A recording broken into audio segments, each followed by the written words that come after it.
Hello and welcome to the second of this four-part series, Surf in Nicaragua with Gray Tingle. And Alvaro Moreno. And today, we're going to have a bit more of a personal episode, right? We've moved locations, we're recording at his house instead, and we're going to talk about our childhoods. Mine in the States, and his In Nicaragua. in here in Managua. Managua, Nicaragua. You know, that's where we both live. So it would make sense for him to do it in Managua, right? Yes. But I was not. I was born in Florida, in the state of Florida, in the city of Castleberry. And that is where I was raised up until I was about 6 years old. So I have some insights, along with research about what the economy, well, somewhat, was like back then and how your average household got along with how my family compares to that. And you obviously, Alvaro, have information about your family and how you got Yeah. along in the year 2006 or whatever, because that is the year in focus today. And I've spoken a lot. Do you want to go first or should I? Sí, es interesante, pero en realidad no tenemos como bien definido exactamente qué es lo que tenemos que hablar del 2006. Porque es un año importante, porque es antes de que estallara la burbuja de... Housing. Yeah, the housing bubble. In the States, yes. Yeah, at least in the States, I don't know. I'm not that sure if... There was a housing bubble here. Yeah. I mean, I don't think you guys have enough houses to have a housing bubble. Oh, that's roasting, man. Ah, yeah. Yeah, 2006 was also the year my sister was born. This Yeah. episode is about my sister. Yeah. So why don't you talk about your family? Did both of your parents work around that time? Yeah, I will tell you te voy a dar como una pequeño resumen de mi familia. El resumen solo es hasta que yo nací porque es la parte importante, es broma. A ver, tengo dos hermanas, una nació en el 85 y otra no me acuerdo, pero es mayor que yo también. Yo soy el menor y nací en el 2002. Mi padre nació en el 60 y mi madre, si mal no recuerdo, en el 61 o en el 62. Mi padre es psiquiatra y esto es la parte importante como tal. Aquí un médico por lo general gana entre 400 y $700. Mi padre tiene como un salario de $500 al mes, mensualmente, si mal no recuerdo, que es risible comparado con el salario de un médico en los estados, pero si lo comparamos con las necesidades de una persona que vive aquí con una persona que vive en los estados, se comprende, porque es proporcional a las necesidades de cada país.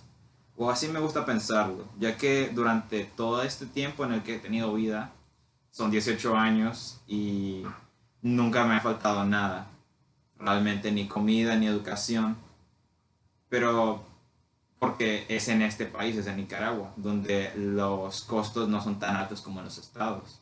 Y eso es algo que sí me gustaría que profundizáramos en este podcast. That's an excellent idea. It is really important to think about the cost of living when we are, comparing two countries, because my dad had a very good job before we moved to Nicaragua. He was a contractor. He started working in construction when he was pretty young. Before that, he was a low voltage electrician working for his dad, right? Then when he got engaged to my mother, he quit and his dad disowned him. Like, there's so much family drama with my dad that we're not Yeah. going to get into because this is a socioeconomics podcast, not a my personal family's drama podcast.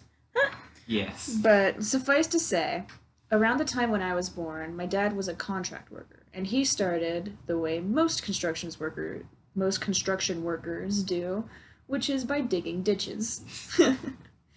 Soon, though, he, got up to laying and plumbing, They gave him stuff to do with electricity because he had prior experience as an electrician.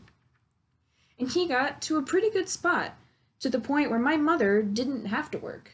We were like the ideal of the American dream by the time of 2006, where my dad made a salary that supported the whole family at a comfortable middle class, right? Like, we were fucking great. We were not rich, but we were like the ideal. Yeah. Like, when you think, yes, the American family, that was us. Two beautiful children. I say complimenting myself, a Yes. wonderful wife, and a Yeah. job that pays well, right? Eventually, he started his own small landscaping company out of the India, you know. Yeah. And he hired one of his friends, and it was great. And my childhood was pretty fucking sweet in Florida.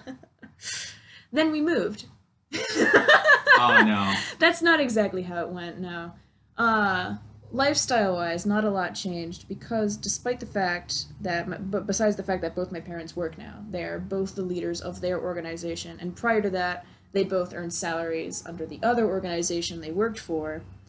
Despite the fact that they earn much less money, we live in Nicaragua. Yes.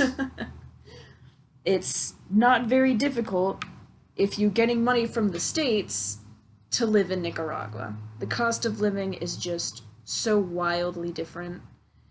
In fact, here we count as a relatively affluent family. We're upper middle class, believe it or not. While, meanwhile, if we moved back to the States, especially in these times when inflation has gone nuts, I'll put some numbers in the description about that. And since the housing bubble has since collapsed, it would be a much different story. And that is one of the many benefits of living in Nicaragua Yeah. if you're white. The fact that you can earn a salary in one country and spend it in a different country. Yes. It's also the benefit, I guess, a lot of people who come in from Europe have, isn't it? Yeah. Or like people who Yeah, retire. That's the whole point. Yeah. We've cracked the code. That's why people retire to like Costa Rica. No one really retires here, and Costa Rica's more expensive. But I mean, like in Costa Rica sí he visto gente que se retira, pero también aquí en Nicaragua. Solo que no se retiran en la capital, se retiran en San José. nah, they're retiring into like the jungle. Yeah. No, hay un retiro. Por un tiempo estuve como obsesionado como con plantas y cosas así, entonces investigué, hay un retiro que es con iboga. Pero sí, bastantes de los retiros y cosas naturales están afuera de la capital. Entonces cuando pensamos en gente de otros países, pensamos en... La gente que viene aquí de otros países no viene a vivir en la capital, viene a vivir a las afueras de la capital o a centros recreacionales como en San Juan del Sur. Perdón, solo pienso en San Juan del Sur, pero básicamente todo el destino turístico. Por ejemplo, Chontales, Matagalpa, donde viven tus padres. That's where my parents live now. Exactly. We used to live here. Yeah. We used to live here in Managua, out in like Las Brisas. Do you even know where that is? No, but it sounds expensive. It was very Catholic. Oh no. Super Catholic. Like it was the place everyone went during like the Gruderia and stuff. Oh. It was so loud. I'm not Catholic, you know? I'm No, I didn't evangelical. know. You didn't know that? Well, I kind of, but I didn't. But I Yeah. never asked why. I mean, I'm Christian. I'm not Catholic. I Because thought you- Catholicism is a form of Christianity. It believes in Jesus Christ. But I'm Yeah. not Catholic. Just because I go to the Catholic school and used to live in the Catholic neighborhood and owned a Catholic Bible when I was a child doesn't make me Catholic. Yeah. Are you? Your family's Catholic, right? Yeah. Yeah. Ya estoy confirmado, pero. You're confirmed. Yeah. You've got into the fan club. Oh no. What were we talking about? About right, housing. the middle class and housing. The housing bubble is not something we're going to get very into because this class is about Nicaragua. And the housing bubble, despite the fact that it affected the entire world because the United States feels the need to be the most important thing happening at every possible moment, Yes. a trait that I share. I also feel that way. It didn't really happen here. Yeah. So, a brief summary. There was a lot of things happening during the United States housing bubble. Most of it involved subprime mortgages. Do you have any idea what that means? No. Good. No No. one should. Why? It's so complicated. Oh my gosh. So basically, Yes. okay, you know when you're getting a house, Yes. and you know how you don't have enough money to just buy a house? Ah. Yeah. So. Yeah. So you mean like when you, como en el gallo más gallo, que pagas por cuotas. Yeah. So it's like the bank is like, ah, yeah, we have the money for this house, but you need to pay us a mortgage. Basically, you're paying off parts of the house until you own the whole Yeah. house. This Except a subprime mortgage. We're gonna get into this. I said I wasn't gonna touch on it, but we're already here. A subprime mortgage is one where they give mortgages to people who like might pay it and might not, and then a bunch of banks went out of business because nobody bought. because no one was paying like they couldn't. More than 25 lenders declared bankruptcy because people couldn't pay it off. And that's what kind of started the whole thing. And it went nuts from there. Yes. And now we're in a recession. I don't even think it's ended. I think the recession is still happening. Yes. But that's in the States. Yeah. Can I tell you like something funny about it? Of course. Like, Nicaragua Managua is something wild. Managua was nuts! Managua is nuts. Talk about it. Oh my gosh, I don't want to talk es un over estado, you. me gusta decir estado descentralizado, pero ni siquiera es estado, apenas es ciudad. Yeah. Because it's like a million después de un people. terremoto, dos guerras, Hurricane, huracanes, otro desastres terremoto. naturales. ¿Dónde es el centro histórico de Managua? El centro histórico es donde está el Palacio Nacional, Yeah. donde están los centros turísticos, entre comillas, pero ¿dónde es el centro real? No existe, a menos que cuenten Metrocentro o Plaza Inter. Los centros son los centros de consumo. They're manufactured centers. Exacto. Yeah. Entonces, aquí sucede algo raro, y es de que te puedes comprar una casa en un lugar en las afueras de Managua y puede ser un lugar que en el futuro eleve o baje mucho su precio. Por ejemplo, aquí en las yo vivo en las colinas, carretera Masaya. Hace 20 años era un terreno baldío. Se lo puedo confirmar por varias personas. Mis padres son... Porque conozco a mis padres. Sí, porque conozco a mis padres y también a mis profesores de secundaria. Yo siempre les preguntaba, ¿cómo era Managua antes? Era muy distinta. Bad. Entonces yo siempre les preguntaba cómo era por mi casa porque, o sea, en mi casa es el centro del mundo porque yo soy el centro del mundo y yo vivo en mi casa. No, I am. Okay, sorry. Basically, era un terreno baldío. Los buses dejaban de pasar a las 7 de la noche, no había luz eléctrica y los taxis te pagaban tenías que pagar el doble o a veces el triple para poder venir aquí.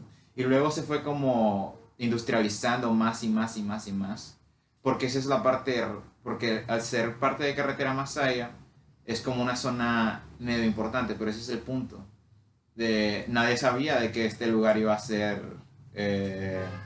Elevado así. Exacto, no iba a elevarse económicamente tan rápido. Entonces esta casa antes costaba como $20,000, ahora cuesta como... Uno de mis vecinos vendió sus casas y es básicamente la misma, porque es casi la misma dirección. Sí. Ahora cuesta como $500,000. Yeah, y estos son tipo casas pre-Somoza, ¿no? Sí. O era de Somoza. Sí, era eso. Yeah. Y Se se nota. anota porque se ven rarísimos. Sí, los contactos eléctricos, son casas hechas en los 50, 60, 70. Yeah. Y esas son las cosas que... Ahora hay mansiones acá, pero o sea, también es por culpa... Pero, Álvaro vive literalmente like, al lado de como 4 embajadas. Sí, había en la embajada de Italia, cerca de acá, había un león. Se lo donaron al zoológico y siempre hay animales exóticos. Una vez abrieron la puerta y este es el chiste. Hay una ardilla por mi casa. Sí, eso es todo. Yo tengo lapas y la Alison tiene ardillas. Pero lo raro es de que sí, volviendo a lo que dijo Alison, aquí una persona con average salary de acá, pues puede, como las necesidades de vida son tan bajas, o sea, en cuanto a... No, si tuviera average salary, no tomando en cuenta su empleo y, Sí. you know, the black Básicamente market. aquí no nos estamos muriendo de hambre. En O al un menos mundo perfecto. Exacto. Pero o sea, si alguien con el salario de otro país viene acá, suceden cosas salvajes. Por ejemplo, aquí es donde hay mansiones. Y es real. Pero porque una vez me contaste eso, sí. Yeah, the house I live in right now is part of a condominium that used to belong to an NGO from the States. And you can tell. Yes. You can tell this is a Somoza house. My house is a white people house. Yes. It has certain design quirks in it, in the shape of the rooms, in the way it's designed, that you think, oh yeah, white people made this house. Yes. And then they went out of business. I don't actually know who owned it, but I know they're all gone. And now I live there Yeah. at a wonderful rent. Like, holy jeez. The thing about it, la cosa sobre esto que me sorprende, no que me sorprende, sino la cosa que siempre me parece curiosa es como la gente que, o sea, esto lo voy a cortar, vale onda. Ok, Sure. la cosa que me sorprende de aquí es como la variedad de lo que distintas personas hacen con su dinero cada uno. Por ejemplo, hay gente que lo invierte, hay gente que solo se compra una casa y vive aquí por el resto de su vida, como los retirados. Esta es una onda que me acuerdo que me salió en YouTube en recomendados. Yeah. Hay un no unos condominios, hay un hotel que se llama Surf Ranch. Está en San José. Y Surf Ranch, básicamente eran dos tipos de Canadá que vinieron con solo $2,000. Compraron un terreno y lo empezaron a trabajar aquí en San José. Yeah, en San Juan del right? Sur. $2,000. Sí. That's like nothing in the States. Exacto. You can't buy. Y I mean, ahora- you can buy y ellos son things, como, but you en can't este buy momento like ellos son land. como el destino turístico, porque tienen un canal de YouTube, tienen buena, no solo aquí, sino que con el dinero que ganaron de acá se hicieron un restaurante y Oh, también nice. un restaurante y otras cosas en Costa Yeah, Rica, donde like- es muy caro. Holy shit. Like, dude, my dad, a contractor slash musician slash, like, he's done a lot of things in his life. Yeah. He currently owns land and is starting a small coffee farm in Nicaragua, Yeah. not in the States. He's not growing coffee in Florida. No, I don't but think you can grow coffee in I Florida. don't think you can grow nothing. Dude, do you want to hear a fun fact? This is getting cut. Do you want to hear a fun fact? Yeah. All the ground in Florida is sand. Like, there's no dirt. If you're just, like, looking at dirt, it's sand. Why? Like, it's dirt sand, but it all looks like sand. Because Florida is, like, 1 meter above sea level. Everywhere. I think the highest point in Florida is, like, 50 meters above sea What the level. heck? You can climb a tall tree and see forever. It's so flat. Like the earth. Yes, No, that's how you can no. tell. No. It's because if you're from Florida, you can see how flat the Earth is. Yes. Okay, let's make Okay, let's do an outro. Yeah. All right, that was very interesting, and you can tell we're recording this outro after a cut because this episode went on for way too long. Check out our YouTube channel for Under the Cut. I'll probably post that on YouTube. I'll put the link in the description. Really? Yeah. Did you hear that? Did you hear that, truck? I'll put the link in the description. I should do the real outro. Okay. So, this is the real outro. We had to cut the outro that came out before this one. There were technical difficulties. Check out our YouTube channel for the full episode with all of its mistakes. Yes. And we'll catch you next time on Surfing Nicaragua for part 3 of 4. I forgot what we're doing in that part, but I Me bet too. it will be very I think interesting. creo que vamos a hablar sobre la colonia y sobre el país. Oh yeah, Y we're sobre gonna talk. Target. We're gonna elaborate on this. I remember. It's a secret though. It's a mystery, except for the fact. God damn it! Let's do the outro again. No. Oh fuck! New outro. And this. You can tell there was a cut here. This is the real outro. This is like the 3rd time we've tried to record it. Check out our YouTube channel for, by which I mean my personal YouTube channel, for the Under the Cut version where you see all of our failed outros, and we'll see you next time for part 3. Do like a guitar noise.